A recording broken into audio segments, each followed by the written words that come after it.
All right, guys, welcome back to the return of Talkin Gimmicks. I know we've been on a brief hiatus.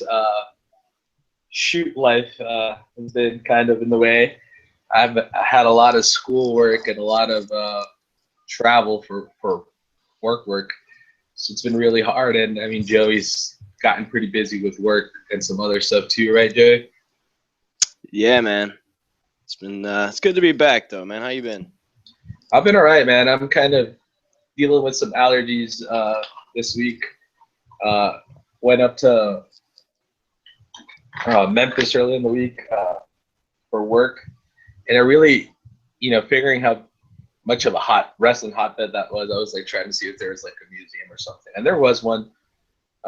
It's in a casino. It's like Jerry Lawler's all his stuff, but it was a little too far away from where I was. But other than that, man, right now we're on school break, so I'm catching up a lot with my wrestling and with my gimmick hunting, and that's about it. How about you, man? Back to work full time now. Back to landscaping. So long days ahead, long hot days. Yeah, man. You guys at Rochester, it's like you get real hot and real cold. It's too extreme for me, man. Yeah, I say if you like all four seasons, then you'd like it here. Let's say. By the way, mega shout out to your T-shirt. That Pro Wrestling Noah T-shirt is badass. Yeah, man. Shout out Pro Wrestling Noah. Yeah, one of my favorites. That you got that when they came here, right? Many years ago. Yeah. Yep. I know they're coming here. I know they're doing another run. I think this summer, right? Really, Noah? Or no, I'm sorry, not Noah. New Japan. New Japan. Yeah, I got it mixed up. Sorry about that. Me being the mark that I am, I'm wearing a Bullet Club T-shirt. So. Well. And a Jets hat, man. Today's draft day, so probably when you guys are watching, it's gonna be a couple days later. We're like podcasting in the middle of the NFL draft right now. Joey's a big Bills fan. I'm a big New York Jets fan. Hopefully the Jets don't screw it up. Are you wearing your Bills cap? There you go. Of course, man. I got it at draft time. As the NFL marks that we are. So if you hear some random just out of the blue booing, that's just me being a New York Jets fan booing whoever the Jets pick. So don't get too weirded out by me just randomly booing. But lots has happened in the wrestling world and in the gimmick world since we last chatted. I know gimmick wise, and I guess we'll start with that, and then we'll move on to just general wrestling thoughts. I know even though we've been on hiatus from being able to podcast, that doesn't stop us from buying crap, right? I think that's just kind of one of those things, and especially in this day and age, with eBay or stuff like that, or Walmart.com and whatever you want, you can buy crap. So we've gotten our hands on some stuff. Joey, what do you got for us this episode? I've picked up quite a few things since we last spoke. It's a benefit of not talking in a while is have lots of stuff to show. Cool. The Build-A-Figure set, exclusively at Walmart. I grabbed the Neville. There's Jericho, Neville, Undertaker, and Rusev in this set. I've seen them all, but this is the only one I've ever wanted. And who's the build? Like you build Paul Bearer, right? Paul Bearer, yeah. So each piece, each figure comes with a piece, as shown here. And then you buy the whole set, and then you get to make the Paul Bearer with the urn right there. Pretty cool, but I mean, I'm not a loose collector, so it kind of defeats the purpose of buying the whole set for me. But yeah, and I mean, out of all of those, the one that I'm really interested in is Jericho, because that's like late '90s, early 2000s Jericho with a little. Yeah, it is. I like that one. So I might get that if I see him. Haven't really popped into Walmart in a while, but it's definitely on my radar. But that's pretty sweet. That's a pretty sweet battle. What else you got? All right, let's see. Here's an Elite that I picked up since we last spoke. And I'm hoping Chikara, King of Trios, possibly that he may be there again. I know he's been there a couple times. I know he has some involvement with them, commentary and such. Right. But 1, 2, 3 kid. Nice. Yeah. Tag team title. I remember last year, I brought my Elite X-Pac all from Houston all the way to Easton, and I wasn't able to get because he didn't do any signings. He kind of just showed up right at the start of the show, like just to do commentary. He didn't stick around at the end, like nothing. So I wasn't able to. But it's always good to have that available, right? Yeah, I saw him last year actually, and it was actually during the main event of night 3, and I had Was he there with in me. night 3? Was he there in night 3? I think he was, man. Maybe it was night 3 or night 2. One of the two. I'm getting them Because mixed up. I only saw him during night 1. Okay, well, whatever night, it was a main event on one of the nights, and he was kind of like standing in the hallway, leaning in, and I had something of his. I can't remember exactly what it was, maybe an 8x10 or something, and I wanted to go approach him and ask him to sign it, but he was watching the match, so I really didn't want to bother him, and he walked away. So I'm hoping this year, if he is announced, maybe they'll do like a signing at a table or something like that. You know, Yeah, that nice would be to get cool. this signed. That would be cool because I wouldn't mind finally getting my Xbox, my Elite Xbox signed. And that 1, 2, 3 kid who was classic, man. He upset Razor Ramon. Yeah. He had some really good matches with Bret Hart on Raw. I mean, he was cool. And I remember as a kid, I was all for like that gear, and he looked young. He looked like a kid almost. So you could relate a little bit. Hey, he's underrated, man. Undersized, underrated. He was a hell of a worker. What else you got? All right, last one of the week. Possibly, people say the greatest Elite of the year. Oh, there it is. Nice. And this is another shout out to you, Joey, because you tweeted out from the Gimmicks account that this was on sale on Amazon for just regular price. Yeah, basically. Like $21. And then if you had Amazon Prime, 2-day free shipping, you could beat it. So massive shout out to you, Joey. Hopefully some of the viewers were able to get in on that deal because they did the same for Zayn, and I think they have like Stone Cold defining moments for like less than MSRP, and Undertaker for less than MSRP, and we've tweeted all those out just kind of as a heads up. But yeah, this has been pretty clutch. I mean, I kind of agree with you that it might be the best figure this year so far. From a lot of the big figure critics, it's up there. It's highly rated for sure. It's crazy good, and I mean, there's been some good ones this year, but I'm leaning towards this guy right here, or maybe Sami Zayn, just because I love me some Sami Zayn. But that's Stone Cold. That defining moment, Stone Cold, is pretty cool. Yeah, it is. I actually ordered the second one of these Walmart site to store a couple days ago when it was $19.99 also, and I picked it up yesterday, but the box is a little beat up. I'm not gonna lie, man. I mean, at least I got this one MOC, really nice condition from Amazon, but the Walmart one's a little beat up. Making me think about opening it possibly sometime. Yeah, and I think down the road, we'll probably do like our awards, kind of just gimmicky awards of figures. Yeah. But I think this guy's in the running, definitely. And that Elite packaging, that sure, they've shrunk it a little bit, but it's still really good. Like it has the stats on the back, and the other figures in that series. You got the NXT and the figure. If you store them like this, they still have a little bit of a kind of a pop. Or if you store them like this, you've got a little bit of a bigger Balor image. But I think it's really cool. The paint applications are fantastic. The face scan is really good. Oh, I got some crappy glare there, but the face scan is really good, and he's got all the demon wrist gauntlets and headdress and all that stuff. It's cool. I think it's A+. A+ figure. Definitely a great figure. You know, the only thing I have a problem with Mattel and the whole collecting with Elites is just the boxes change every 2 years, every year, no matter what, they always change. So, I mean, this is not – I like this style, and I'm just getting used to it now compared to the old style. Like, you got an old Jericho there, it looks like. Yeah.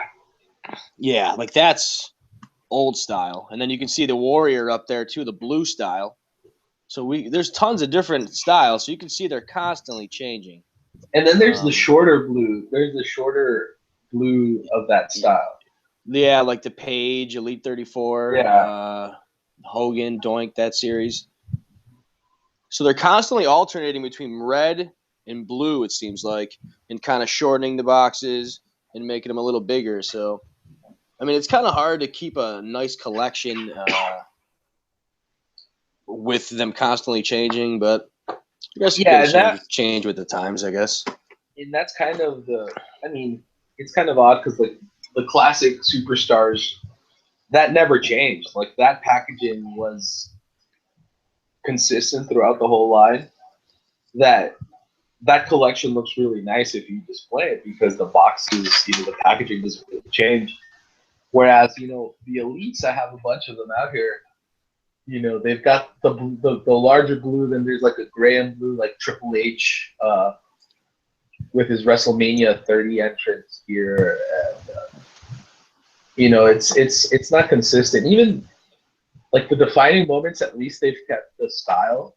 The size of the box is reduced, but it's still the same style. So they look really nice, displayed together. So yeah, I get your point. I think that's a point well taken. And Hasbro's. The Hasbro's stay the same too. I mean, a lot of the old style. I mean, like you're saying, the classic, they were all one style. So I mean, I have a bunch of classics, so they look great together. And the only other thing I wanted to say is defining moments. I feel like they're kind of trying to get away with a little bit because they're basically elites, and they're getting $5 to $6 more per figure, and they're really haven't been. I mean, I know the Austin comes with 3 titles, Austin had but 3 a belts. lot of people he did, but a lot of people are complaining that that's a repaint. That's an old figure that they used, and that's a repainted. Yeah, man. Because I go on the figure forums, and these guys are critics. So that's a repaint from an old Austin Elite, and yeah, the 3 titles are nice, but then the Sting Great American Bash, which my friend recently purchased today, but I don't have to show. That's a teaser. That'll be next time. But episode 6, Sting Great American Bash. Great American Bash, 1990, Sting versus Ric Flair. But it really doesn't come with anything but the authentic ring jacket. Is that jacket? It's a nice jacket. I was meaning to ask you because I haven't seen it up close. You know how the Bret Hart, the defining moments, Bret Hart has that, like, it looks like leather. It's not like plastic, like hard plastic. This is like Sting? Plastic. No, go ahead. Sorry.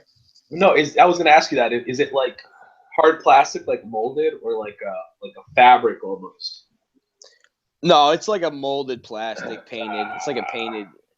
It's a lot of people are giving it shit on the forum, saying basically that they could just save those for elites, and just use them as like legend flashbacks. They don't have to specifically have a defining moment for something like that, because I mean, I get that it might have been a defining moments in his career, but they're really not coming with much. Like the Hogan, think about all the accessories, the gold chain. You have the Hogan, right? The bandana, the tearaway shirt. Yeah, the Razor Ramon comes with the chains. Even some of the other one, like the Bret Hart with the flag you have. Yeah, with the belt. Like, the old ones like felt a little more real, because like now I feel like they're kind of like just mailing them in a little bit, and getting away with making a couple more bucks and packaging elites and a little fancier package. No, I see your point, and I think that the defining moment is really a good opportunity for them to showcase like just really cool moments. Like, for example, like Rey Mysterio when he had the Aztec headdress. That would be an amazing defining moments figure, Yeah. Or even if they did, and I'm gonna start like one of those petition.com things for defining moments. Seth Rollins WrestleMania Yeah. with the white and with the Money in the Bank and the belt and all that stuff. That would be amazing if they came out with that defining moment. That'd be dope, man. I know we're getting a white. Yo, Joey, I think we lost you for a second. Oh, well, I know we're getting a white Seth Rollins, but I think it's a build of Bobby Heenan set. Oh possibly. yeah, like one of the basics. Have you heard about the new Ultimate Warrior defining moments? I saw it. Yeah, I saw some pictures on Ringside Collectibles about that. The Ultimate Maniacs gear and the Yeah. I'm not really into the sunglasses. It's kind of cheesy looking, but I feel like they've done a lot of Warriors that I'm not really interested in. Like I could use someone new, like for them to do like a defining moment. Yeah. Yeah.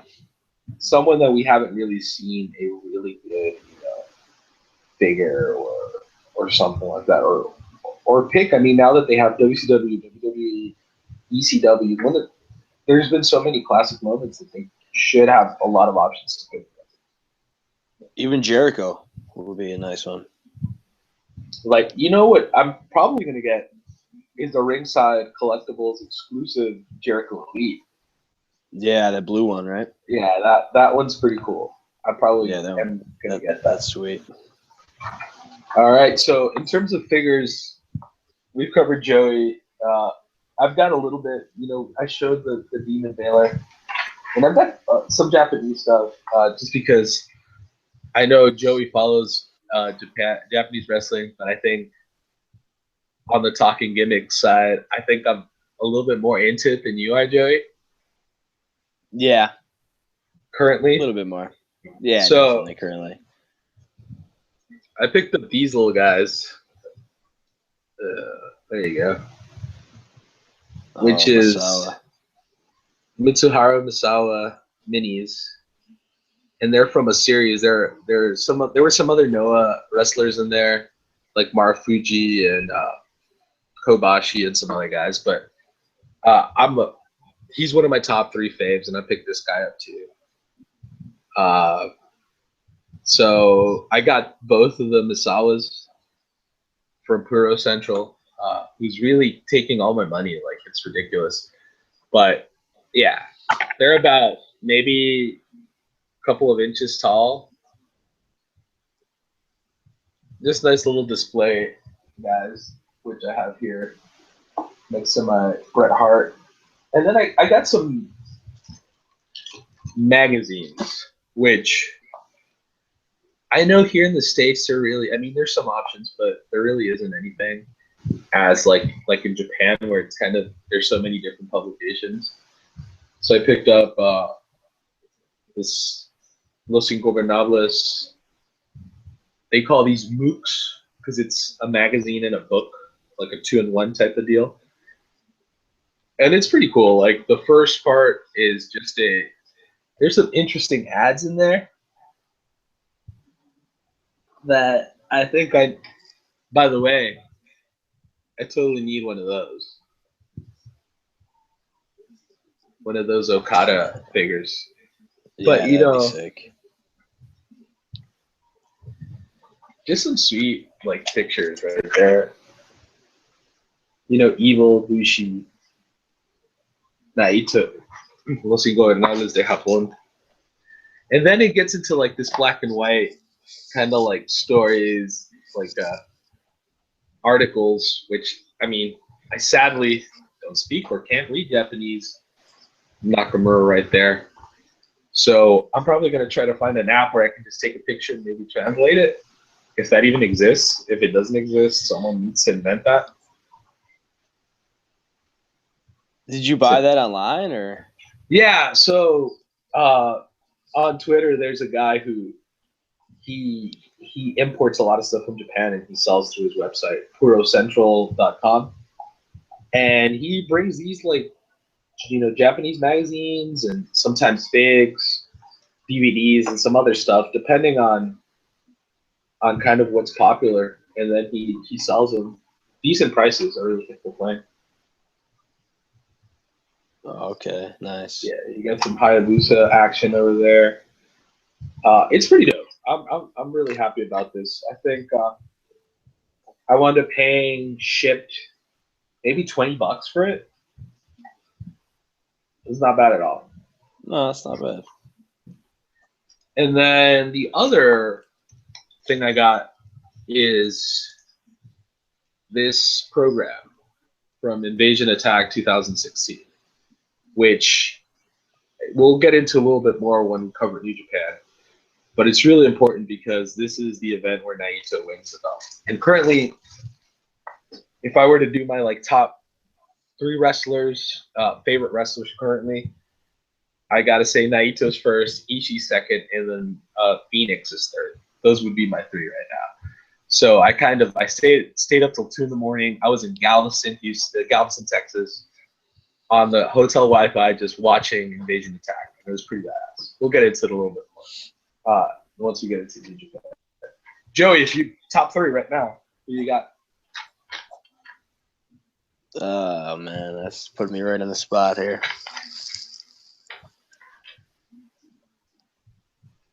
To save it for next week. It looks like. All right, I'll let you think about it. Let me think about it. I'll come up with it by the end of the show. I'll tell you my 3. It's just gonna take a little bit of time. All right, so that covers the gimmicks portion of this episode.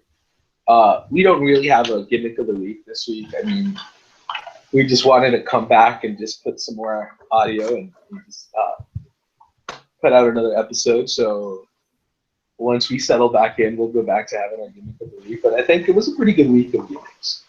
Not gonna lie, a lot of good figures. We got all this Japanese stuff that I've been picking up online, and I mean it's cool. I think right now, I think I need another one of these little bookshelves because I'm run out of space to display, and I've got some other stuff in like a closet that I can't really display. So that's probably what I'm gonna do next, I guess. All right, so moving on, we've got a ton of wrestling to talk about. Where do you even want to start, Joey? We've got WWE, we've got Ring of Honor, we've got CHIKARA, we've got New Japan.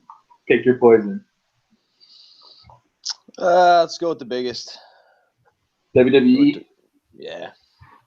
All right, so I think for me, the main thing in the past couple of weeks has been this whole Bullet Club build, which non-intentionally, I'm wearing my Bullet Club t-shirt. But Gallows and Machine Gun debuted formally this past week on Raw. And they looked really good. I mean, they looked really good. They had a real long match, which was a good, like, kind of felt like an 80s set match, but it was good. I enjoyed it. And they put a beating on the Usos, which was all right. I'm okay with that.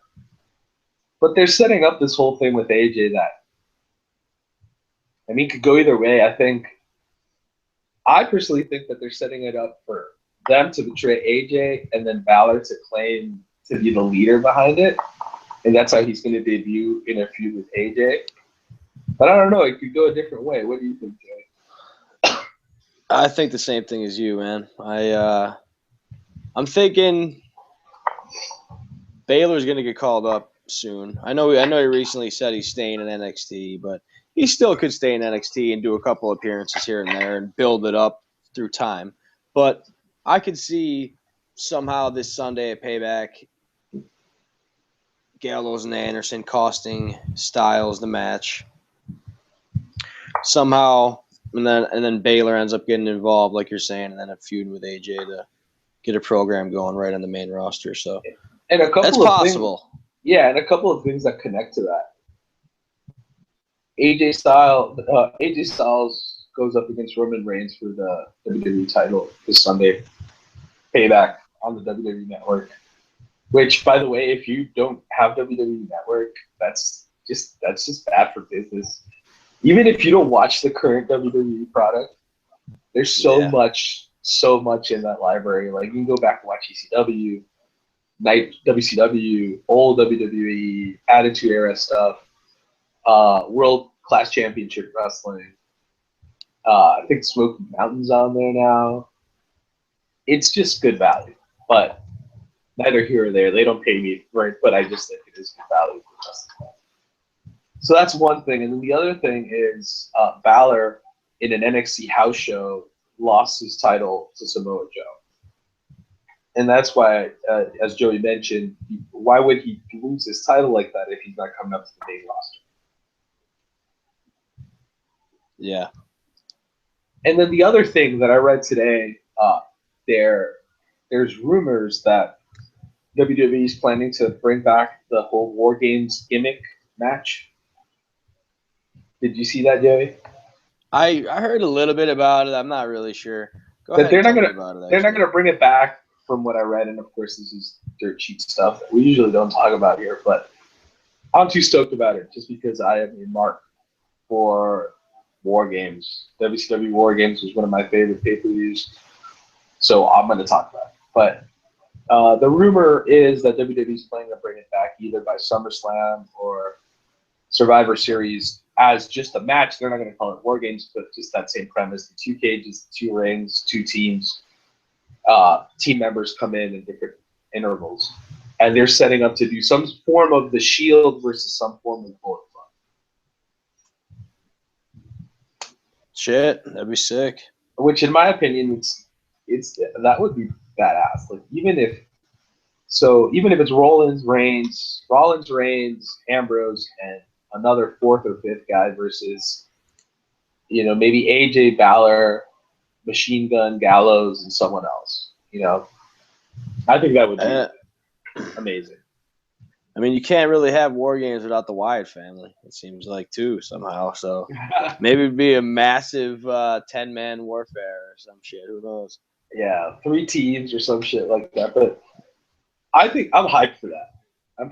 And I don't usually – I hate reading like that dirt cheese stuff on Twitter. But I'm hyped for War Games. Whatever it takes to bring back some of the old WCW gimmicks, I'm all for it. If it were up to me, we'd bring back World War III and have all of the NXT roster and have all the WWE roster in 3 rings and just a cluster that's so bad in terms of how you view it on the TV and how you film it. But I don't care. It's just crazy. I like it. So we've got all that going on in WWE, and then a couple of other. Apparently, there was a surprise NXT. Someone was at the NXT tapings today, Joey. You want to tell us a little bit about that? Yeah, I guess WWE just breaks everything right on their Twitter now and just spoils it for everyone, regardless of if they want to know or not. Because well, it Eric makes Young. sense. Yeah, Eric. Yeah, and it makes sense for WWE to do that because someone else is going to do it. Might as well do it on their end and have people go into WWE.com and go into WWE social media. So I mean, might as well, right? No, that's true. They might as well just get it right out there because, yeah, I mean, with the people in the crowd of NXT and the way social media is now, I'm sure it was tweeted before they even put it out anyway, like you're saying. So might as well come right from the source. And, hey, all these TNA guys that are leaving, why wouldn't you go to WWE if you could, Yeah, I really feel it's a sad story. I mean, sure, there's been some really bad management with Impact Wrestling, but it's sad. I mean, it's always good for there to be competition. And I mean, I don't think they ever got to the point where they were direct head-to-head competitors with WWE. But it's always good to have someone pushing WWE in terms of them, providing, good TV, right? Yeah, I mean, I think the biggest thing, like, when you used to watch in the late 90s with the Monday Night Wars, the competition drove the writing, you know, and the shows were so much better back then. It felt like they put a lot more into the show, and now with no competition, it's like they can do whatever they want, and they don't have to put on the best show possible every night, you know, because they have no one to beat. Because TNA or Impact Wrestling, whatever you want to call it, never, like you're saying, never was a competition. It was just an alternative, which a lot of the old WCW guys were in. Pretty much, you name it, they were in there at one point, you know. And I think that it went a little south there. The time period where they had Samoa Joe, AJ Styles, Chris Daniels, Kazarian, that X division, like that was good wrestling. Like that was really, I thought that was really good. They may not have had the production or the viewership or anything compared to WWE, but it was a quality product. You know, when they were doing the global X Division Global Cup or whatever, they had Team Canada and Team, which Eric Young was part of Team Canada and TNA. They had Mexico. They brought in guys from Japan, AT, Milano Collection, AT, and some of the like Dragon Gate guys. I mean, it was good. It was good TV, but it's fallen off the deep end. I haven't watched Impact in a long time, to be honest. Maybe like a year. It's been like a year since I watched Impact. I could say I can't even watch it on my cable provider because they don't carry the Pop channel or whatever. Since they switched to Impact on Pop or whatever, Time Warner Cable doesn't carry that. So if they do, it's probably an add-on, and I'm sure not buying it for that. So. Yeah, I have it in my cable, and you're not missing out on much. Unless they bring the bromance back. I'm a mark for the bromance. I've gotten some heat on Twitter. Okay. Yeah, I've gotten some heat on Twitter as to me being not very bright for like the bromance, but I DJ Z and Robbie E and all those guys, I think they're funny. But hey, that's just me. Hey man, everyone's got to have a fan. Yeah, whatever floats your boat, right, Jay? Yeah. Joey, by the way, you had a face right there, like if you wanted to shoot on me. But we try to not take the CM Punk out there in our podcast, so yeah, no shooting over here.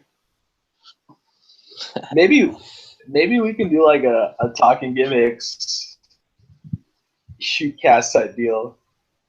But I mean, wrestling's supposed to be fun, man, and shooting sometimes gets way too real. Yeah, people get a little sensitive. I might get a little hot, so we're probably best to keep it off the air. You can shoot while we have a beer at King of Trios. Yeah, amongst the group. But yeah, WWE Payback, as you guys know, there's gonna be some good matches on Payback. Honestly, AJ and versus Roman Reigns in the main event. You've got the Vaudevillains versus Cass and Enzo. Yep, that'll be good. In the tag team tournament. I mean, there's some good. It looks like a good pay-per-view in my opinion. I mean, you've got Cesaro against The Miz. What's your take on that Cesaro like 007 Jason Statham type gimmick? I just hope he beats The Miz, that's for sure. I mean, I love Cesaro. I mean, as long as he's getting his TV time, I mean, it's good. It's a little goofy. I mean, it is a little goofy. But once he gets in the ring and does his thing, you know what I mean? He's Cesaro, so I guess he gets a pass. But just because his Chikara days when I used to go see him all the time in Philly and him and Sarah Del Rey, man. It's weird. It's like real quick. It's like to think about all these guys that I've seen live in little bingo halls and little gymnasiums, and now that are like main eventing pay-per-views, like you're saying, like even AJ Styles last year. We saw him at the Easton Funplex. The last thing I did that weekend is buy the AJ Styles Bullet Club shirt and have him sign and then a silver marker. And I couldn't be happier, man, because like I had a feeling that was the last time I'd see him. And once he gets to WWE, you're pretty much unattainable, you know, unless you're at like a huge signing or whatever. But I mean, even Kevin Owens, I saw him at 2CW, a local company, a couple hundred people, Binghamton, New York, something like that, on his last show in the Indies, and like it's just crazy, man. You know, I mean, I've traveled a lot of roads following these guys. Bryan Danielson, Austin Aries. I saw Masawa live in Ring of Honor, New York City. Oh, I know. You told me about that. I'm super jealous. I seen that. I was there when Takeshi Morishima beat Homicide for the ROH title. I was there when Morishima knocked out Bryan Danielson's retina in New York City. So I've seen a lot of stuff live, man. I mean, I haven't traveled the roads as much lately, but I used to all the time, man. I know I kind of got a little carried away there, but yeah, that's all good, man. But you know, you bring up Kevin Owens, and he's going to be in a huge grudge match with Sami Zayn. Which I mean, those two dudes can feud for the next 10 years, and I'm in. Like I will watch, and I'm invested in. It's natural to see Zayn and Owens go at it. And then they're gonna beat the hell out of each other, man. I know, man. Like like the Ladder Wars match in Ring of Honor. That's just like crazy stuff. Oh well, that wasn't Sami Zayn. Just for emphasis, that was El Generico, who is currently in Mexico. So that's true. Yeah, you've got Dean Ambrose and Chris Jericho, Charlotte versus Natalya, Dolph and Baron. I mean, it's a good pay-per-view. We get Maurice. I love me some Maurice, so I'm looking forward to it. I think it'll be a good pay-per-view. Hopefully they deliver. It looks good on paper, but hopefully they deliver it. That's basically what I've got there. Yeah, there may be a few surprises. You never know. That is true. By the way, the Bills are on the clock, just FYI. Are they? Okay, I'm going to have to quickly switch channel here. Well, is that about it for WWE, you think? I think there's a couple more things, just quick. Okay, cool. The Cruiserweight Global Series deal, which looks really good. They did some of the preliminary matches where Zack Sabre Jr. Qualified, and Jack Gallagher, I think, was the other guy. Not sure. It looks pretty good. I think that's going to be pretty awesome coming up in the summer. And then I don't know if you saw Kevin Owens tweet about 3.0 being on the next NXT tapings. I don't know if they're like jobbing or if they're like there for like or they have like a deal to like Gargano or Ciampa. But it's good to see some more ex-Chikara people in there. I don't know their standard relationship with Chikara, but for me, 3.0 is part of Chikara. Yeah, I think that actually aired last night. Then did it? I really haven't watched NXT. I was playing Magic the Gathering yesterday, so. I mean, I don't know if you're probably gonna watch it, but I know the results. I know who they face and stuff like that. But I'll save it for another time if you want. Yeah, I'll check it out just because I like me some 3.0. Oh, the Bills pick is in. Just Shaq Lawson. I know it's not wrestling related, but hey, I don't know. I don't know if that's something you guys wanted or not. But I think the Jets are on the clock, by the way. Oh, so they followed each other. That's pretty cool. All right. Sweet. Yeah, all right, enough football. That pretty much does it with WWE this week. We'll have a lot to talk about next week. The fallout of the pay-per-view. Maybe some Bullet Club issues or not. So, yeah. Moving on, there's a couple more. Ring of Honor. I was at a Ring of Honor show this past weekend in San Antonio with my wife, who is not a wrestling fan and does not approve of this lifestyle. I mean, she's okay with it, but she didn't really grow up watching wrestling. She tries because I like it, but anyways, convinced her to go out to Ring of Honor in San Antonio. Which, if you guys, for those who follow me on Twitter, I've tweeted a couple times about our last live wrestling experience at a Ring of Honor show. That was her first wrestling show, and she was enjoying it. It was really good action. Kevin Owens was on that show. You know, ACH, Roderick Strong, Briscoes. It was just really good. But during the match between the Briscoes versus Red Dragon, some like redneck dude was like just hot for this whole for Red Dragon because Bobby Fish was talking smack. Homeboy throws a full can of Pepsi towards Bobby Fish, which obviously misses.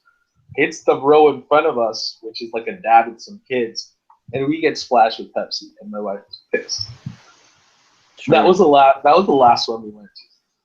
So I drag her out to Ring of Honor in San Antonio, which, I mean, it was good. You know, there were some highlights there. I got to see the Motor City Machine Guns, which was one of those scenes that I really wanted to see live, and they wrestled The Addiction, which is Kazarian and Daniels. Really good match, real fun match. Those guys deliver all the time, so I can't really complain. Yeah, that's awesome, man. Those guys are solid workers. And they were all four in TNA at some point together. That's true, man. I mean, that's definitely true.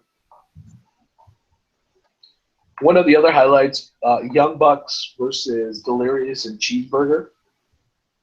The Young Bucks are just awesome. Like, they're awesome.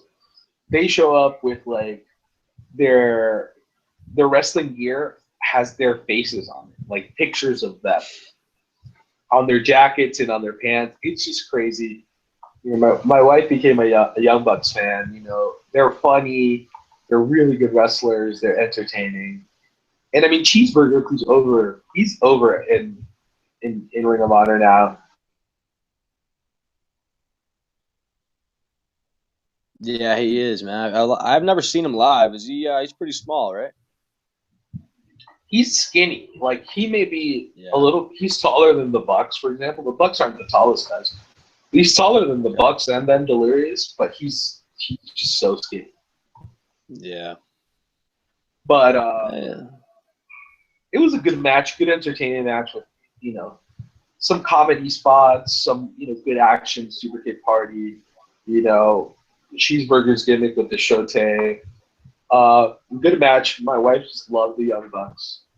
And then we get to a little bit of a black eye in my live wrestling experience. We had some local guys throw down, and it was Keith Lee, who does Inspire Pro in Austin, with some other guy I didn't recognize, against Dirty Andy Dalton, who was also from Inspire Pro in Austin.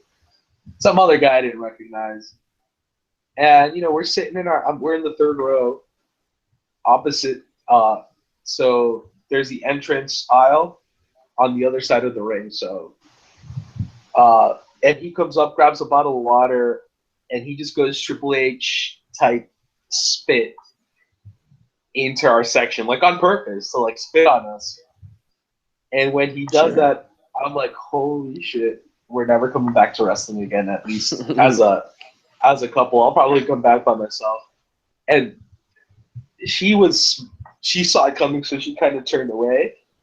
And her demeanor was like, I fucking hate wrestling. Let's leave. And I'm like, wow. God damn it. And this was before the Young Bucks. So, FYI, the Young Bucks saved my live wrestling experience with my wife because she loved the Young Bucks so much. But yeah, Andy Dalton, screw that guy, man. I guess I know his gimmick is being like dirty and gross and whatever. But yeah, dude, screw you, dude. Yeah, man, that sucks, especially for someone who's like kind of on the fence about wrestling too. You know what I mean? Yeah, and I will say though, and the other thing I noticed, I mean, we all know this, but it kind of hit a little bit home while we were there. Live wrestling isn't always the most welcoming environment. Like, we had this one dude behind us who was blasted, just like cursing and being stupid, and he even like got like into some like homophobic slurs, and some people had to shut him up. It's bad. Like, I get when people say, yeah, like wrestling. I kind of get it because my life, you know, for someone who's not used to it, it comes off, you know, pretty bad. And then, but that's just the side. So the Bucks saved it. She loved the Bucks. She loved Cheeseburger. It was fun times. Then the main event was a 6-man kind of winner gets a direct championship shot, and it was Jay Lethal, ACH, Roderick Strong, Moose, Jay Briscoe, and I'm forgetting someone in there. Oh, and Kyle O'Reilly, which is fantastic. That was a great match. Of course, Jay Lethal wins, kind of like not cheating, but the ref was knocked out. Jay Briscoe pinned him. Then Todd Sinclair comes out, and by the time he comes out, Jay Lethal pins someone else. He wins. There's a little confrontation between Jay Briscoe and Jay Lethal. And then the main event, which is weird, was a kind of a street fight between Adam Page and BJ Whitmer, which was an all right match. I don't know. I haven't heard anything. It looked like BJ Whitmer got legit hurt during that match. Hopefully he's okay. I know he's gets a lot of heat, but you know, you never want to see someone get hurt in a wrestling ring. But overall, it was a good experience. The best part is that, you know, even though we got spat on by Dirty Andy Dalton, who screw you forever, she liked it, and she liked the Young Bucks. She liked Roddy, Alex Shelley, some of the other guys. So we're planning to go to the Vegas show in August, which is ROH in New Japan. So hopefully that happens. Haven't booked anything yet, but it was a good show. I picked up a couple gimmicks, picked up a Bullet Club hat, and a Red Dragon t-shirt. It was all good, man. I love me some live wrestling. Yeah, man. I've been to a bunch of ROH shows live. They always put a good show on. Yeah, and when you were going, though, it was like the heyday, bro. Oh, man. With Gabe Sapolsky, now Evolve, he was booking ROH then, so he was constantly bringing the Japanese guys in. Kenta, Marufuji, you name it, man. They were all coming over. I was at every show those guys were at. New York City, Connecticut, Philly, New Jersey. Pretty much every weekend, man. Sometimes we're literally Dragon Gate USA. A lot of miles on the road, man. Sometimes I should have filmed some stuff, man. You know, like I always kind of wanted to write a book about it. Just all my stories. Yeah, you did some good travels. Just by the way, I saw who the Jets picked, and I don't even know who he is. So I'm inclined to do that. Yeah, I can't say that I really know many college football players personally. I mean, there's the famous ones, but why did we pick a linebacker? Oh man, I hate the Jets sometimes. Anyways, yeah, that's a bad pick. Boo Jets. All right, I've got that out of my system. Let's keep going. So we covered my Ring of Honor experience, which is, aside from getting spat on, awesome. And then you want to talk some Chikara? Yeah, man, definitely. So, well, King of Trios, we can start there, I guess. I don't think we talked about that. King of Trios officially announced Labor Day weekend, September 2nd, 3rd, and 4th, I believe it is. Yeah. Could be correct. Could be wrong. Okay. I think you're right. Easton, Pennsylvania. A good location, you know. Nice and easy to get to. Kind of a small town, but good feel, man, you know. And it's become tradition. Like I never went to the only place I've ever been to for King of Trios has been Easton, which has been the last couple of years. I know they've had it in Philly at the ECW Arena. They've had it some other places. But, I mean, I feel like Easton is the spiritual home, like the home of King of Trios. Yeah, man. I went to Philly once. I'm trying to think, man. That was when Dick Togo. Oh, yeah, they had that. That's the team. Shit, I can't think of the name. Dick Togo, Manseo. Great Sasuke, and whatever it is that was when Michinoku Pro. Yeah, Michinoku Pro, yes. And I think that was when 123 Kid was there too, man. With Generica versus Generica. Yep, that was that one, and I think that might even have been when Zack Sabre Jr. was in the King of the Flippies, he would call it. You know what I mean? Yeah, the RDV. Voladores. Yeah, yep. So I know he's announced, actually, speaking of Chikara, we're talking about Chikara, he's announced for the UK tour, man, which made me super stoked. That UK tour looks great. Like, they've got all the Chikara guys. They've got Trent Seven and the Fight Club Pro guys. Yep. That looks like some good shows. I'll probably be buying those shows.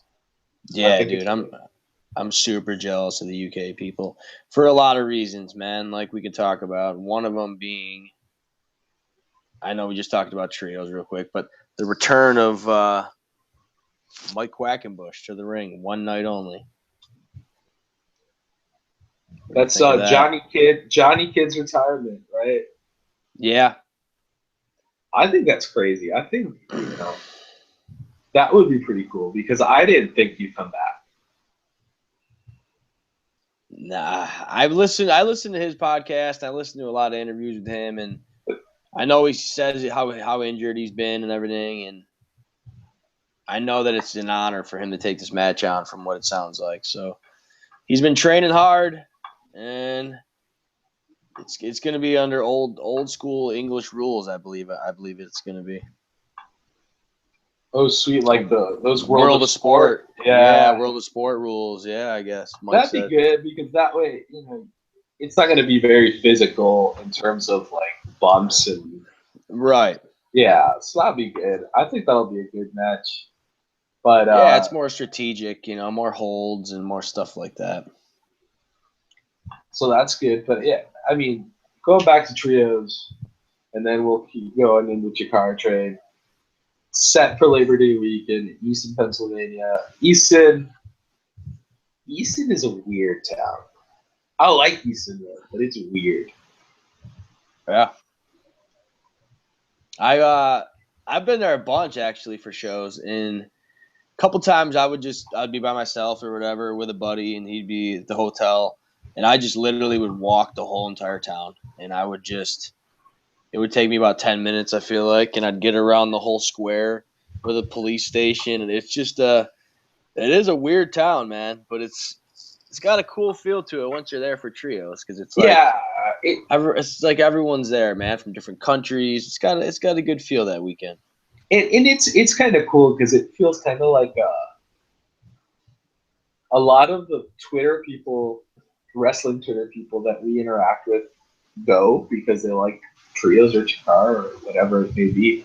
So you see a lot of people that you either you tweet at or you tweet with, and it's kind of like a reunion of sorts. So I enjoy it. It's always good. You got Wawa, which we chow down some Wawa.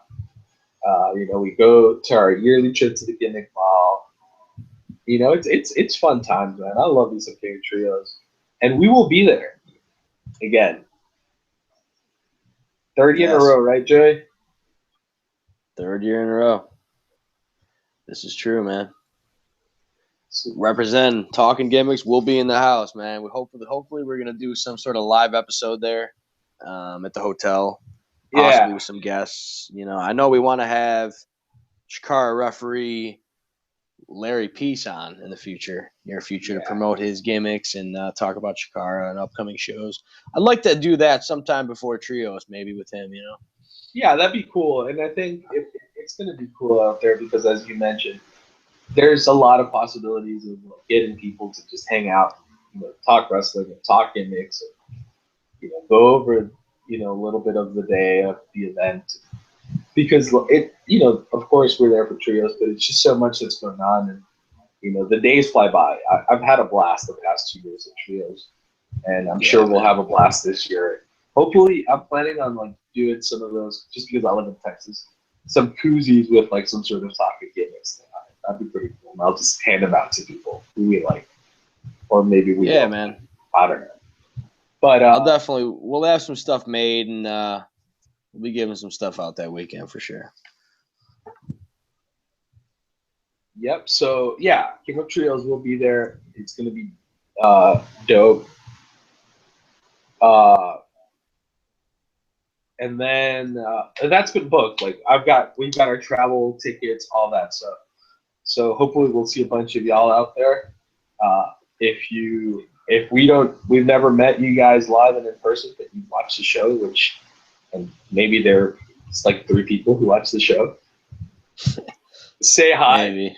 Say hi, and we're always glad to chat.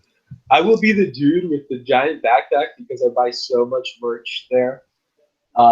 Just because I'm an idiot. But no, honestly, there's always cool stuff out there. It's awesome to support the wrestlers. A lot of them do new merch for the event. There's always cool DVD stuff. It's just awesome. It's also, you get that little added, almost little mini convention feel where there's all the wrestlers, there's all their gimmicks, pictures, autographs, you name it. I got picture with the Bucks and AJ, and the signed 8x10, and their sweet Bullet Club King of Trios t-shirt, which was awesome. I mean, it's cool. It's a good time. What other stuff's going down in Chikara, Joe? We got the Infinite Gauntlet. Not to be confused with the Infinity Gauntlet, I guess. Yeah. So that's next weekend, I'm pretty sure. And I think there's 33 names total. I think they've announced 20, something like that so far. A lot of the usual Chikara guys are in there. With some additions, return of Cheech. And before we get into the additions, for those who don't know, Infinite Gauntlet, which is new this year, it's kind of like Chikara's Royal Rumble, right? Yeah, something like that. Where after every certain amount of time, another competitor comes into the ring, and then they get eliminated, and so on and so forth. But yes, go ahead, Joey. Let's talk about some of the names that were popping up there. Totally. I think you can win by pinfall or over the top rope. I'm pretty sure that's what it is. Mm-hmm. And so yeah, we got the return of Cheech, fan favorite Cheech. He's actually a local guy from here, upstate New York. Kurt Hawkins, Brian Myers, I guess, either way. That's pretty cool. Kurt Hawkins in the Chikara ring. Nice. Yeah, I thought that was pretty interesting. The Blind Rage, I guess, if you're really familiar with him at all, I'm not too sure. The return of Shane Storm. Yep. Should be interesting. Other than that, I mean, a lot of the usuals. Sidney Bacabella, I guess, has a surprise entrant. So yeah, I'm excited about that because spoilers for those who haven't caught up with Chikara, and I'm saying caught up in the past since last year, so it's not that much of a spoiler. At King of Trios, was it at King of Trios? Yeah, it was at King of Trios. Oleg the Usurper, they off with his head to Bacabella, knocked him out. We all thought he was done because, it's one of those things where people in Chikara die and disappear. But he's been doing periscopes and tweeting that he never died and he's still around. And he hates Devastation Corporation. And now he's got some dude that his pick for Infinite Gauntlet that he's gonna represent. I'm interested. I want to know who that is. Yeah, I really have no idea who it could be. I mean, hopefully could be someone debuting, like a new guy, or it could be someone from the past that he brought back. I mean, And keep in mind, I mean, Bacabella, for those who don't follow Chikara, he is a manager and he managed these guys, Devastation Corporation, which are kind of a demolition 80s love child, and they're awesome. We love Def Corp at Talkin Gimmicks. Oh yeah. And this guy is like an obnoxious, funny, stuck in the past 80s stereotypical wrestling person manager, right? Yeah, he definitely lives a gimmick that no one lives no more. Let's just say.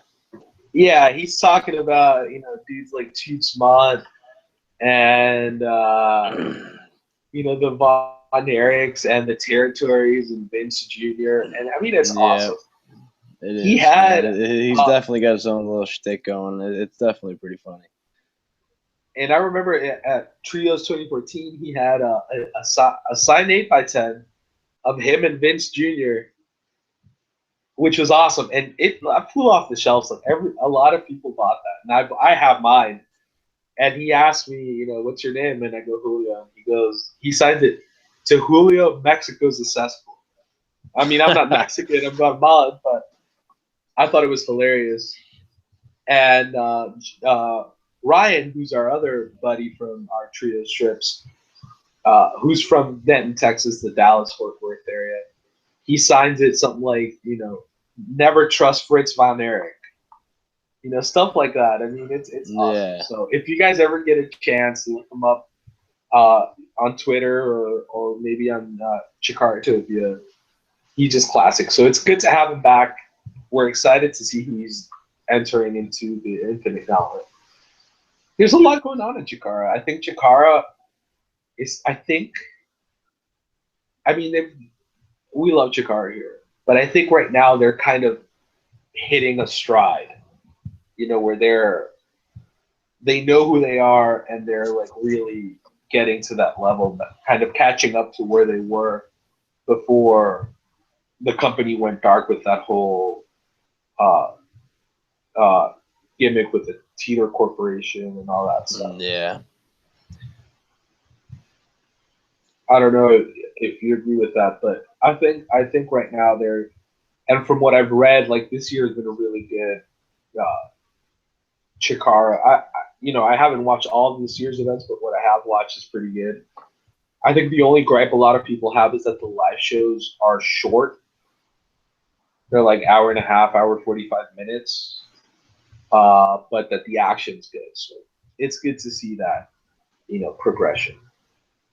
Yeah, and I know they've been putting on a lot of double headers, day and night shows. So I feel like, I mean, you're still kind of getting the same amount of time. I think that's their way of lessening the travel too. Because before they were doing a Saturday here, the Sunday the next state over. This way they're doing 2 shows same day. You know what I mean? Getting them out of the way, and then probably a little bit easier on them travel wise because it still is a smaller company. So these guys have to be. I don't think they're flying from Philly to North Carolina, or whenever they're doing these shows. I'm sure they're taking a van or a bus or whatever they're doing. Not a bus, but maybe they're renting some sort of RV, just to lessen the costs. Gotcha. Yeah. So other than Chikara, I think the last thing I really wanted to talk about was New Japan. New Japan's just, I mean, I really do commend them because they lost some guys. Like they lost AJ and they lost Shinsuke, but they haven't missed a beat. Like they've elevated Naito, they've elevated Shibata. They're giving Ishii a little bit of a push. And I know it's just common knowledge for those who do follow New Japan, but Naito finally wins the IWGP Heavyweight Championship belt at Invasion Attack against Okada, which was a great match. I really enjoyed it. Some of the highlights of that show, Kushida versus Ospreay. Joey, were you able to watch that? Have you watched that match? You're gonna give me heat here, but I no longer have the New Japan World subscription. Man. I don't. I'm to the point where now it's like I don't have much time for really I can't really wake up live and watch it. So like for me to go back and pull it up and on the computer, I don't have that. I don't even have this is really gonna shock you. I don't even have a Chikaratopia app. Damn. Or not. I don't, man. I literally only have the network, dude. I'm a bad wrestling fan right now. They'll be surprised if they start shooting on you on Twitter. They might start shooting on me. I mean, someone can feel free to sign me up here, Talkin Gimmicks, for either one of those accounts if they choose. I have an Amazon wish list with those things on it. So That's no, yeah. I'm kidding. I do have New Japan because I'm a total mark for New Japan. But if you get a chance for those who do have access to it, and I mean, we don't encourage this on this podcast, but there's other means to watch these things. But preferably, go get a New Japan Wrestling, New Japan World account because it's great. It's like the WWE Network. But Kushida and Ospreay was amazing. That was kind of a defining moment after Ospreay had a really. Apparently, he was the MVP of WrestleMania weekend. He just tore down the house. Great match. Shibata Tenzan. Shibata's on this whole thing where he's beating up all the old dudes from the old guard from New Japan. Tenzan and Kojima and Yuji Nagata, which I hope Yuji Nagata kicks his face in. I'm not a Shibata guy. Roppongi Vice, they went over and they beat Seidel and Ricochet for the junior heavyweight tag belts. That was another good match. I mean, it was a good event overall. Tanahashi, Elgin, and the artist formerly known as Yoshitatsu, I think he's still known as Yoshitatsu, they won the Never Trios belts against, they beat the Elite, which is Kenny Omega and the Bucks. It was good to see Tanahashi after, they broke his neck and he's, back at it. And there was another big thing from that week, from that event, was Sonata debuting as the new member of Los Ingobernables. He was one of the folks who cost Okada the belt in the main event. Naito going over and winning, which it was 5 a.m. in Galveston, and I was freaking out that Naito had won the belt. For those who don't know, Sonata has been in a Chikara ring, right? That's true. He was. He was. Go ahead. Well, I think I actually got an 8x10 signed by him that weekend. I think you did. Pretty sure. And he was doing that whole Muda type gimmick with like the paint and the mist. He was like the Great Sonata. That was Rey de Voladores, not last year, the year before, right? Yeah, I think that was 2 years ago. I think that was 2 years ago Rockstar Spud, or was that last year? Yeah, 2 years ago was Rockstar Spud. Okay, so that was when Sonata was there then, I'm thinking. Yeah, he lost to Shinron in the final. But yeah, Sonata, which is great. So you got all these guys coming, they've elevated Michael Elgin. They've elevated, Naito, Shibata, Ishii, Kenny Omega, of course. So New Japan is fine.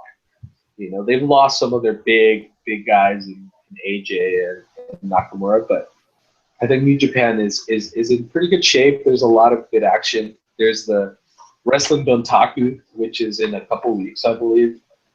And it has Okada against Ishii in the main event for the IWGP Heavyweight Championship. I'm kind of torn because they're my number 1 and 2 favorite wrestlers currently. And there's some other stuff going on that weekend. But that's the highlight. I mean, this isn't a podcast by means, but right now I personally think New Japan is the most entertaining promotions for my money. Not to speak bad about it. WWE gets a lot of heat from the wrestling Twitter world. But WWE's put on some good shows lately and has kept me engaged, so I really can't complain about WWE.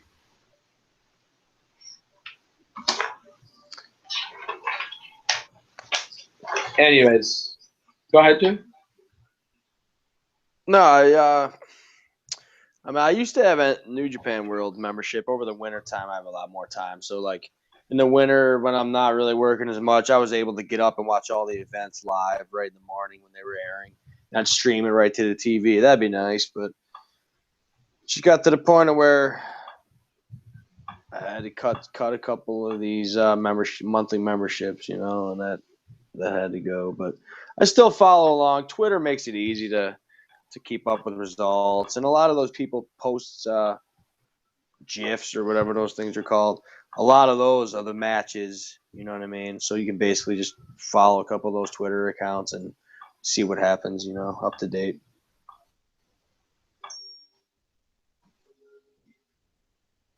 Right.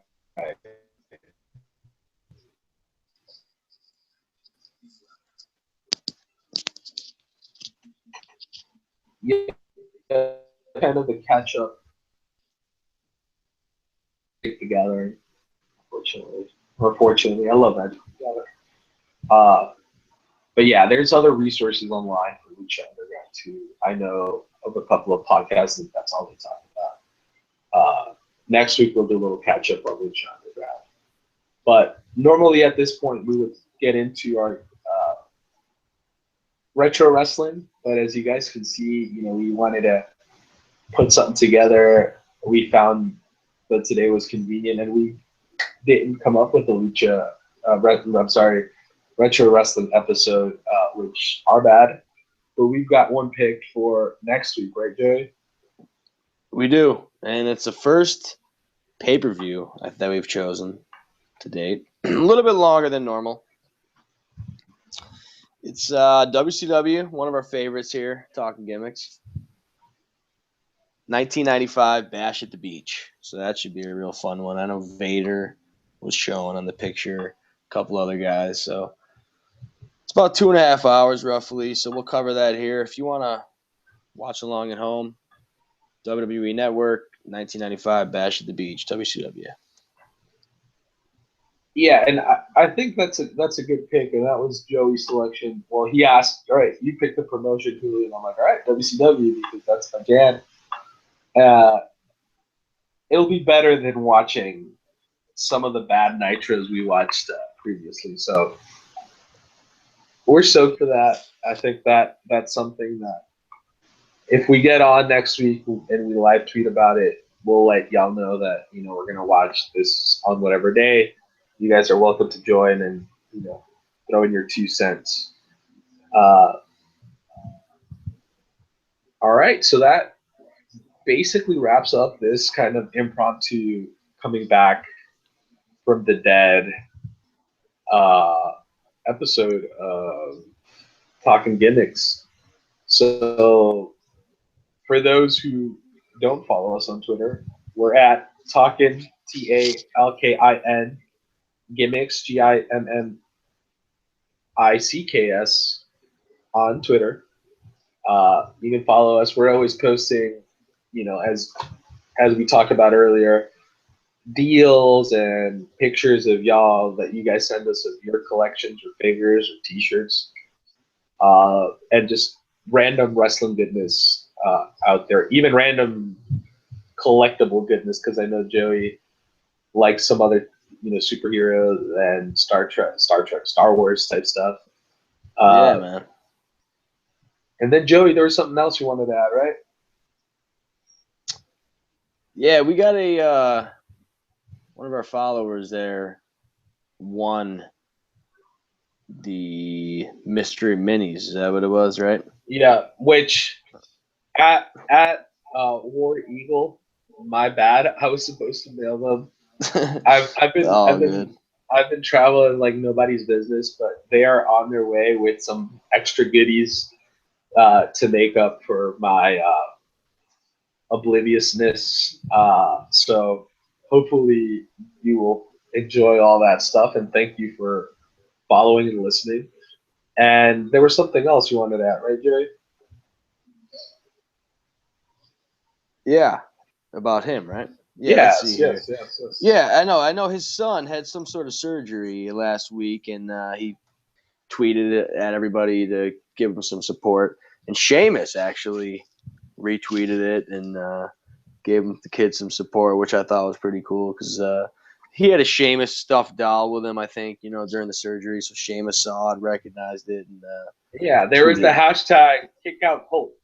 Kick out Colt, yeah. Yeah, right. War Eagle's son is Colt with a K.